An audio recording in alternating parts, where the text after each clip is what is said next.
চলমান কোটা সংস্কারের আন্দোলনে পুরো দেশ এখন উত্তাল। এই আন্দোলনের পক্ষে বিপক্ষে নানা বিতর্ক চলছে। প্রতিনিয়ত দেশের নানা স্তরের মানুষ সামাজিক মাধ্যমে তাদের মতামত প্রকাশ করছে।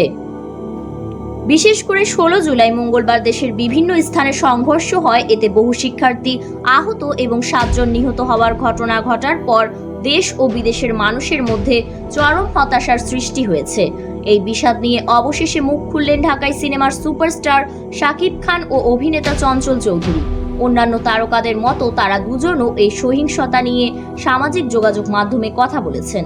চলমান বিষয়টি নিয়ে এখন পর্যন্ত কথা বলেছেন চিত্রনায়িকা বুবলি, অপু বিশ্বাস, পরিমণি পূজাচেরি, মুস্তফা সরওয়ার ফারুকি, জিয়াউল হক অপূর্ব, নিলয় আলমগীর, সাবিলা নূর, সাদিয়া আয়মান, সুমন আনোয়ার, আশফাক নিপুণ, ইউটিউবার ও ইনফ্লুয়েন্সার সালমান মুক্তাদির, অভিনেত্রী রুকাইয়া জাহান চমক ও content creator RS Fahim Chowdhury, সঙ্গীত শিল্পী তাশরিফ আহমেদ, ইফতেখার রাফসান সহ আরো অনেকে।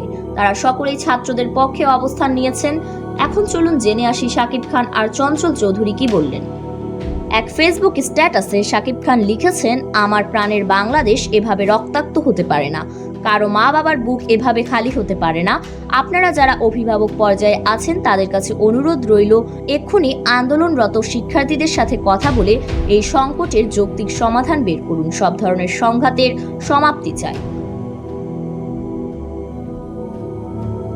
অন্যদিকে হামলার প্রতিবাদ জানিয়ে সামাজিক মাধ্যমে কালো প্রতীকী ফটো যোগ করেন চঞ্চল চৌধুরী।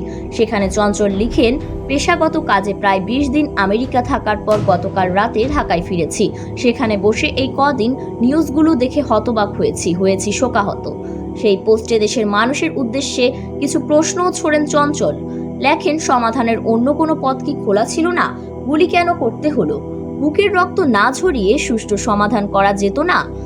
ছাত্র রাজনীতির নামে রক্তপাত বন্ধের আহ্বান জানিয়ে চঞ্চল চৌধুরী আরও লেখেন, যা ঘটে গেল এটা যেমন মোটেও কাঙ্ক্ষিত নয়, বিষয়টা তেমনি হৃদয় বিদারক, মর্মান্তিক এবং সভ্যতা বহির্ভূত। আমি খুব সাধারণ একজন মানুষ এবং অভিভাবক হিসেবে রাজনীতির এত কঠিন কৌশল বুঝি না। শুধু একটা প্রশ্ন বুঝি, তরুণ তাজা যে প্রাণগুলো অকালে ছড়ে গেল তার দায় কে নেবে? যে মায়ের বুক খালি হলো তার আর্তনাদ কি কোনো জন্মে শেষ হবে? হায় রে দুর্ভাগা দেশ! নোংরা রাজনীতির নামে এই রক্তপাত বন্ধ হোক।